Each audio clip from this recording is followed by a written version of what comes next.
29 రాష్ట్రాలు పోయి ఒకటేసారి యూడి అడిగితే ఇయ్యరు. డిమాండ్ లేనప్పుడు తెచ్చి పెట్టుకోవడానికే గోడౌన్లు కట్టారు. ఇప్పుడు ఏమంటారు ఈ కాంగ్రెస్ వాళ్ళు ఏమంటారు అదే మరి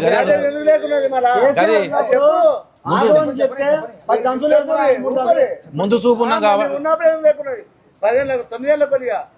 ఉన్న కొరత ఉందా మరి అదే కదా మేము ముందు చూపు తెచ్చినాం.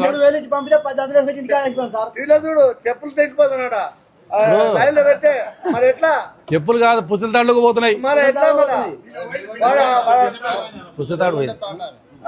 నేను ఏమంటున్నా కేసీఆర్ రైతు కాబట్టి రైతుకి ఏం కావాలో కేసీఆర్ ఈయన రైతు కాడు కదా సార్. అప్పుడు కూడా కేంద్రంలో బీజేపీ ఉన్నది, అంతే కదా. ఇప్పుడు బీజేపీ ఉంది కదా, కాంగ్రెస్ ఉన్నప్పుడు బీజేపీ ఉంది, అంతే కదా. అప్పుడు ఎందుకు ఇబ్బంది కదా, ఇప్పుడు ఎందుకు ఇబ్బంది? అంతే నేను చెప్పేది ఏంటంటే ముందు చూపు ఉండాలి.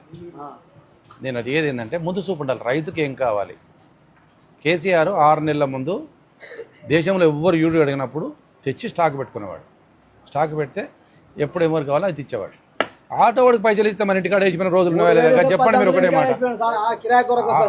ఆటో వాడికి పైసలు ఇచ్చి 10 సంచులు వేసుకురారా బిజినెస్ పెళ్లికి వెళ్ళండి, ఇంటికాడ వేసిపోయాడు. మరి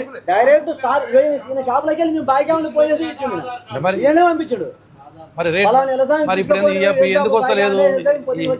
ఎవరు చేసిన పాపం? రేవంత్ రెడ్డి చేసిన పాపం. కావాలని కొంతమంది కాంగ్రెస్ వాళ్ళు తల్లి గంజి ఊళ్ళో కూడా ఉంటాడు.